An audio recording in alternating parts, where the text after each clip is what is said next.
Hello everyone, hope you are all doing good. In this video, I am going to tell you how I scored 82% in BCA and how I passed out my MCA with 9.01 CGPA. So जो semester wise exam था उसमें अच्छे marks achieve करने का जो मेरा जो तरीका था वो सेम दोनों में, BCA एंड MCA में, पर जो मैंने अपनी कॉलेज लाइफ जी थी BCA एंड MCA में वो थोड़ा सा बिट डिफरेंट था, जो वो भी मैं आपको बताऊंगा.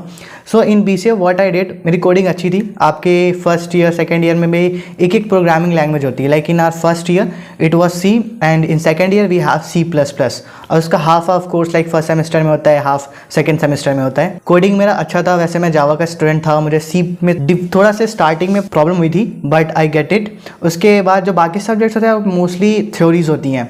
जो मेरा फर्स्ट ईयर का सेकेंड सेमेस्टर था उसमें मैथ्स था, अप्लाइड मैथमेटिक्स थोड़ा डिफिकल्ट था बट मेरी मैथ्स भी अच्छी थी and maths is my favourite subject, तो मैं वो भी बहुत अच्छे से मैंने स्कोर किया था. और one of the most memorable thing about the second semester exam in maths is कि हमारा एक 50 मार्क्स का एग्जाम होता है जो कॉलेज में होता था. It was not up from the university base, from the college only. तो उसमें आई स्कोर्ड 50 आउट ऑफ 50. उसमें जो हमारे प्रोफेसर थे ही वॉज एन IITian और मुझसे एक बात कही थी कि यार मैं इस कॉपी में एक गलती ढूंढने की कोशिश कर रहा था जो मुझे नहीं मिला. और मेरा कॉपी जो था वो नोटिस बोर्ड पे भी एक लगा था जस्ट टू सी इट. मेरी राइटिंग अच्छी थी उस टाइम पे भी और सिर्फ उस बुक को देखने के लिए कि how I did that paper. तो चलो मैं बता देता हूँ कि मैंने कैसे पेपर किया था. जो हमारा कॉलेज है वॉज बेसिकली उनका जो कैरिकुलम है इज़ बेस्ड ऑन IIT पूरा, क्योंकि उस कॉलेज के जो फाउंडर्स हैं वो 2 IITians हैं, हस्बैंड वाइफ हैं. और उन्होंने अपना पूरा जो कैरिकुलम रखा था वो एक IIT की तरह ही रखा था, बीट एक्टिविटीज़, इवेंट्स और एग्जाम्स. तो हर वीक हमारे एक एग्जाम्स होते थे एक एक सब्जेक्ट्स के, हर मंडे को. तो मेरा मोस्टली जो होता था उसी टाइम पे प्रिपेयर हो जाता था. और I was a introvert person, मेरे ज़्यादा दोस्त थे नहीं. कॉलेज से आने के बाद भी मैं पढ़ाई करता था, तो मेरा कोर्स जो BCA में था वो हमेशा ही कंप्लीट रहता था. जब सेमेस्टर वाइज एग्जाम आते थे व्हाट आई डिड वाज मैं लास्ट के 10 ईयर्स पेपर उठाता था, उसकी एनालिसिस करता था. जो रिपीटेड क्वेश्चन थे मैं उनको पहले प्रिपेयर करता था.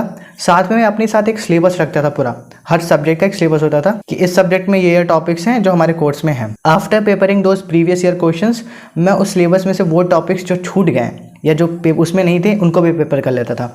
तो ऐसे ही होता था कि मेरा पूरा सिलेबस कंप्लीट हो जाता था.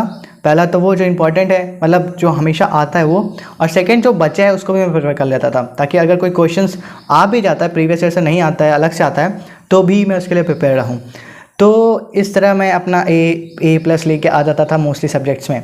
फर्स्ट ईयर सेकेंड ईयर मैंने ऐसे किया था. थर्ड ईयर में यार I started for the NIMCET exam preparation करने के लिए. उस टाइम था कि मेरा थोड़ा सा जो मार्क्स था वो कम हो गया था because of this reason, but क्योंकि मैंने फर्स्ट ईयर सेकेंड ईयर में अपना अच्छा स्कोर किया था, उस टाइम में मैं फर्स्ट ही आता था अपने बैच में, तो जो एवरेज था वो मेरा मेंटेन रहा. तो ओवरऑल मैं ही फर्स्ट आता था अपने बैच में, कह सकते हो. तो this is how I did the BCA के बाद यार मेरा TCS में प्लेसमेंट भी हुआ था जो मैंने ज्वाइन नहीं किया था क्योंकि मैं ऑलरेडी NIMCET की प्रिपरेशन कर रहा था. और आई हैड दैट थॉट कि पहले यार मैं अपनी पूरी स्टडीज़ कंप्लीट करूँगा, ग्रेजुएशन प्लस पोस्ट ग्रेजुएशन, फिर मैं जॉब के लिए जाऊँगा. अब आते हैं यार MCA में. आई हैव ऑलरेडी टोल्ड कि मैं NIMCET में भी अच्छा रैंक था but due to certain personal issues I was not able to go it. तो उसके बाद आई वॉज हाईली डिप्रेस्ड. मैंने अपने पूरे फर्स्ट सेमेस्टर में यार एक भी कॉपी नहीं बनाई थी किसी भी सब्जेक्ट की.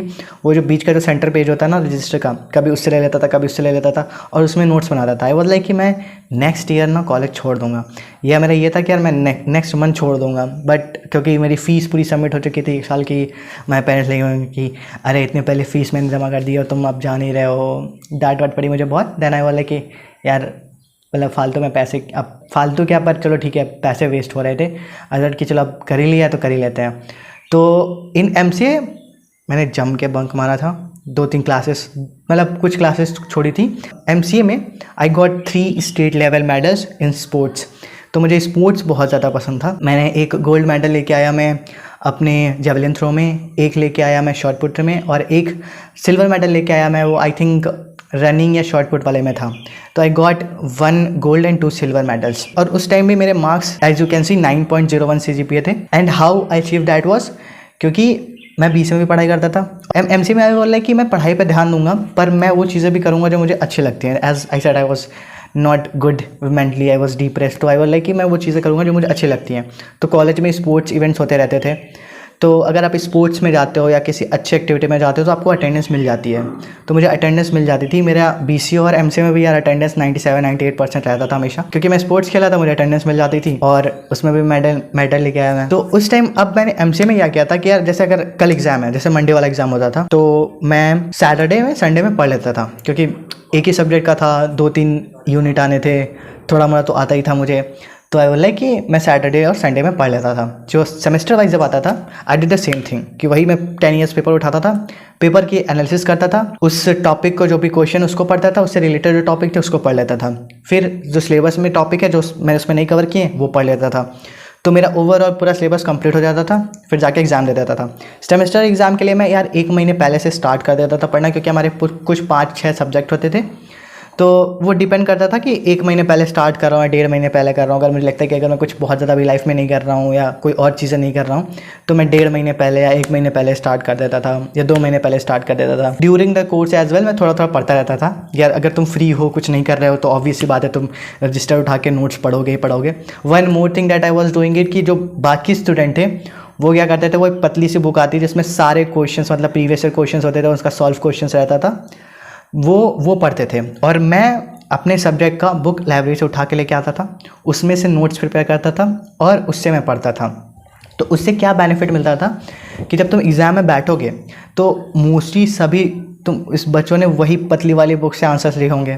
मेरा आंसर होता था डिफरेंट होता था, डिफरेंट इन द सेंस वो रट के जाते थे यार, मैं समझ के जाता था, तो मैं अपने वर्ड्स में लिखता था और मेरा आंसर उनके आंसर से अलग होता था। तो this is how I added value in my paper, और यू कैन से जो आंसर्स लिखता था मैं।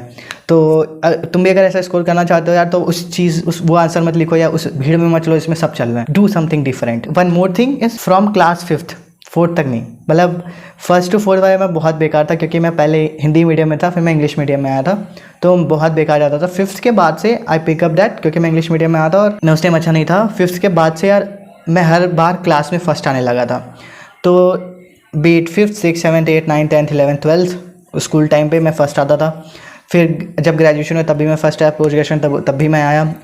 अपने ग्रेजुएशन में मैंने यूनिवर्सिटी टॉप किया था, पोस्ट ग्रेजुएशन में भी मैंने किया था। सो व्हाट हैपेंड वाज कि मेरा एक माइंडसेट हो गया था, वैसा बिल्ट हो गया था टॉपर वाला, कि मुझे थोड़ा सा ना आइडिया लग जाता था कि पेपर में ऐसा कुछ आ सकता है। तो यार तुम किसी भी फील्ड में ऐसा करोगे तुम्हारे पास वो आ जाएगा माइंडसेट कि ये चीज़ हो सकता है या ये चीज़ आएगा। तो मुझे लगता था कि जो मैं सोचता था कि ये वाला आंसर या ये वाला क्वेश्चन आएगा, वैसा ही पेपर में आ जाता था। If you are also someone जो ग्रेजुएशन या पोस्ट ग्रेजुएशन में है, तो I would say college life भी इंजॉय करो और अपना इस ऐसे प्रिपरेशन भी रखो।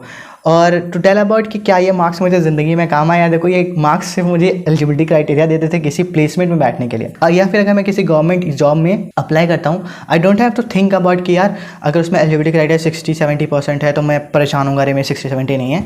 आई हैड दैट परसेंटेज कि मैं बहुत ही फ्रीली, मैं उस चीज़ से फ्री हो गया था कि मुझे इस चीज़ का टेंशन नहीं लेना कि मेरे कॉलेज में इतने मार्क्स थे या मेरे 12th में इतने थे। I can very freely sit for any exam. और ज़िंदगी में उतना काम नहीं आया वो, बस तुम्हारे प्लेसमेंट्स के लिए तुम बैठ जाओगे, उसके बाद लोग उतना ध्यान नहीं देते कि तुमने कौन सा सब्जेक्ट लिया था, तुम्हें कितने मार्क्स आए थे उसमें। पर हाँ, एक चीज़ ऐड होती है उसमें कि जब भी तुम्हारा एप्रिसिएशन होता है सैलरी में, तो तुम्हारी डिग्री के बाकी बंदे मार्केट में जो हैं उनका कितना सैलरी है उसके बेस पे तुम्हारा भी अप्रिसिएशन होता है, तो वो ऐड होता है। अगर तुमने ग्रेजुएशन करी है, मैंने पोस्ट ग्रेजुएशन करी है, तो ऑब्वियसली बात है मेरी मार्केट में भी वैल्यू ज़्यादा होगी, तो मुझे उस बेस पे मेरी सैलरी का इंक्रीमेंट होता है। तो that is the one thing. तो this is all about this video. तब तक के लिए यार bye bye, take care, keep smiling and let me in the comments if this video was helpful to you in any way or not.